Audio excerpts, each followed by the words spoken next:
Halo semuanya, hari ini kami akan mereview sebuah aplikasi akuntansi yang bernama Akuntansiku. Kenapa kami memilih aplikasi ini? Karena akuntansiku berbahasa Indonesia, gratis untuk UMKM, dan sangat membantu dalam pencatatan keuangan bisnis kecil.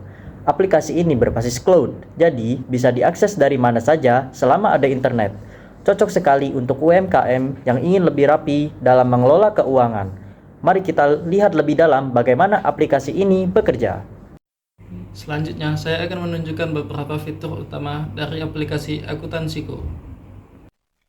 Jadi, ini adalah tampilan pertama dari website aplikasi Akuntansiku. Di sini ada bagian menu login dan daftar. Silakan daftar terlebih dahulu jika kalian belum memiliki akun. Karena saya di sini sudah memiliki akun, jadi tinggal login. Sebagai contoh, saya juga sudah membuat sebuah perusahaan yang bernama PT Jaya Printing. Selanjutnya di bagian dashboard itu ada menu kas, piutang, hutang, laba rugi, beban operasional, dan arus kas. Fitur selanjutnya yaitu di bagian transaksi. Di sini kita bisa menambahkan transaksi untuk perusahaan Jaya Printing ini. Di sini ada tanggalnya, jenis transaksi, debit, kredit, nominal, catatan, dan kontak. Selanjutnya yaitu fitur yang ada di aplikasi ini ada master data. Master data ini berfungsi untuk menyimpan data-data penting perusahaan seperti akun, aset, kontak, pajak, tag, dan lain-lain. Selanjutnya yaitu fitur laporan yang terdiri dari transaksi, jurnal umum, buku besar, neraca saldo, laba rugi, dan sebagainya. Langsung saja kita ke bagian transaksi untuk menambahkan transaksi. Sebagai contoh juga saya sudah menambahkan sebuah transaksi dalam 1 bulan untuk PT Jaya Printing ini.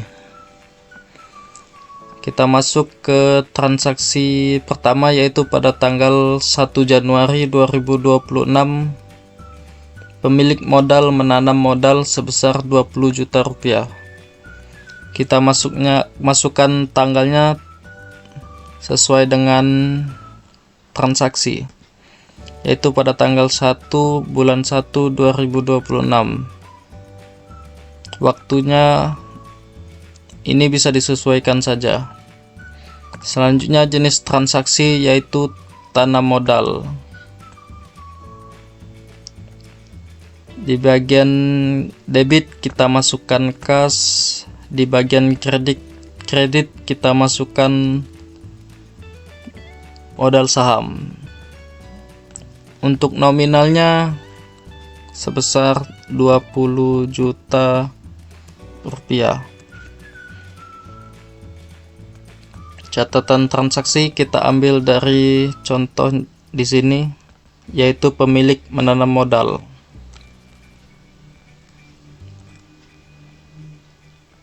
Untuk kontak itu tidak perlu kita masukkan, langsung simpan saja.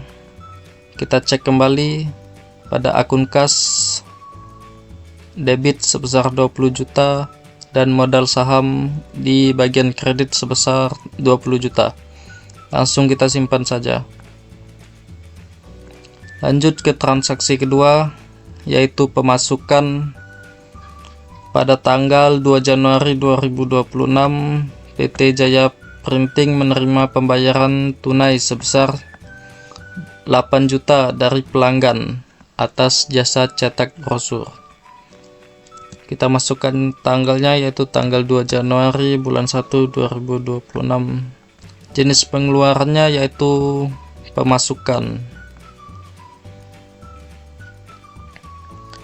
Di debit kita masukkan kas, di kredit kita masukkan pendapatan. Untuk nominalnya yaitu 8 juta rupiah.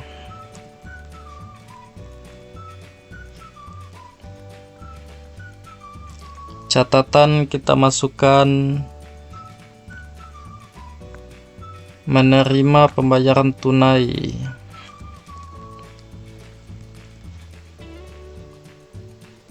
Dari pelanggan atas cetak brosur.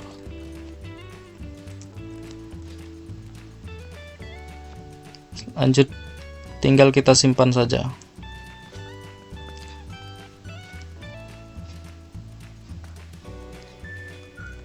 Transaksi berikutnya yaitu pada tanggal 4 Januari 2026 PT Jaya Printing menerima pesanan cetak brosur cetak buku modul pelatihan dari PT Cerdas Bangsa senilai 15 juta rupiah dengan sistem kredit. Kita masukkan tanggalnya terlebih dahulu yaitu pada tanggal 4 Januari 2026. Untuk jenis transaksinya yaitu pemasukan sebagai piutang karena sistem pembayarannya yaitu dengan kredit. Pemasukan sebagai piutang. Di bagian debit kita masukkan akun piutang usaha, di bagian kredit kita masukkan akun pendapatan. Untuk nominalnya yaitu sebesar 15 juta rupiah.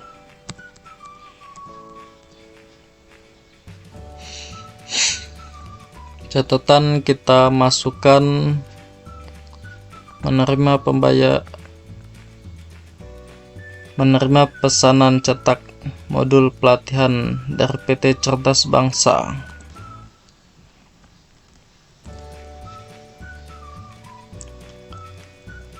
Nah, kalau untuk jenis transaksi pemasukan sebagai piutang, kita perlu memasukkan kontaknya.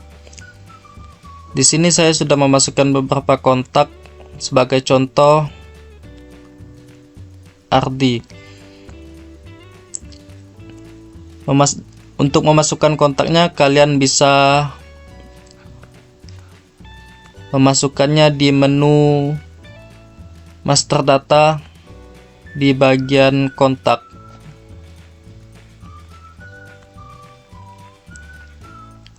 Lanjut, kita simpan.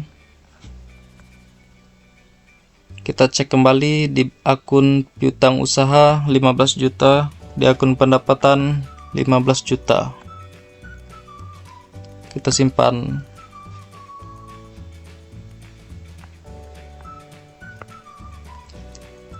Lanjut ke transaksi berikutnya.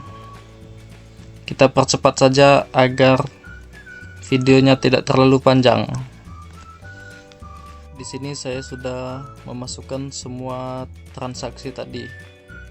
Untuk melihat transaksi, kita dapat melihatnya di laporan, yaitu di bagian transaksi. Di sini transaksi yang kita masukkan tadi ditampilkan di sini pada tanggal 1 Januari sampai tanggal 18 Januari. Selanjutnya yaitu jurnal umum.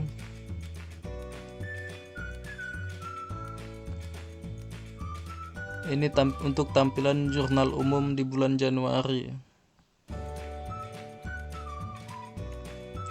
Selanjutnya yaitu buku besar. Saldo akhir di kas yaitu senilai 20.500.000. Di piutang saldo akhirnya yaitu 23.500.000. Di peralatan yaitu 10 juta, hutang usaha 10 juta, modal saham yaitu masih tetap 20 juta rupiah. Untuk pendapatan saldo akhirnya yaitu 34 juta rupiah.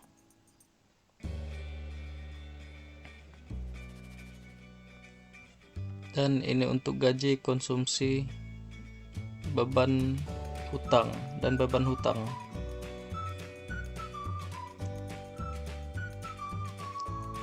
Selanjutnya yaitu neraca saldo, Ini untuk tampilan raca saldo di bulan Januari. Untuk di bagian debit yaitu 64 juta rupiah dan di bagian kredit 64 juta rupiah.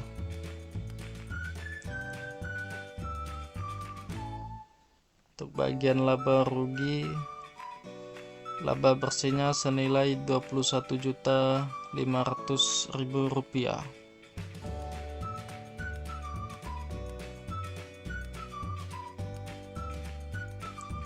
Selanjutnya yaitu di bagian arus kas. Untuk periode posisi kas periode 31 Januari 2026 senilai 20.500.000 rupiah.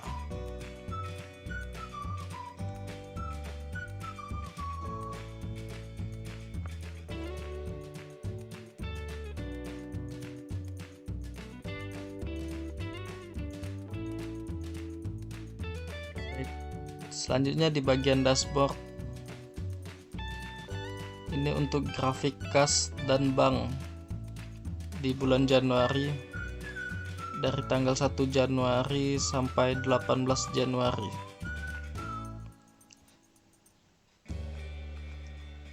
Selanjutnya ini grafik piutang, ini grafik hutang, ini grafik laba rugi, beban operasional, dan grafik arus kas. Nah, sekarang mari kita bahas kelebihan dan kekurangan aplikasi akuntansiku. Kelebihannya gratis untuk UMKM, berbahasa Indonesia, antarmuka sederhana, dan laporan keuangan otomatis. Namun juga ada kekurangannya, yaitu seperti fitur lanjutan, integrasi pajak atau multi user terbatas di versi gratis ini. Nah, kesimpulannya, akuntansiku sangat cocok untuk UMKM atau freelancer yang ingin mulai tertib dalam pencatatan keuangan tanpa biaya besar. Dengan aplikasi ini, bisnis kecil bisa lebih profesional dan siap berkembang.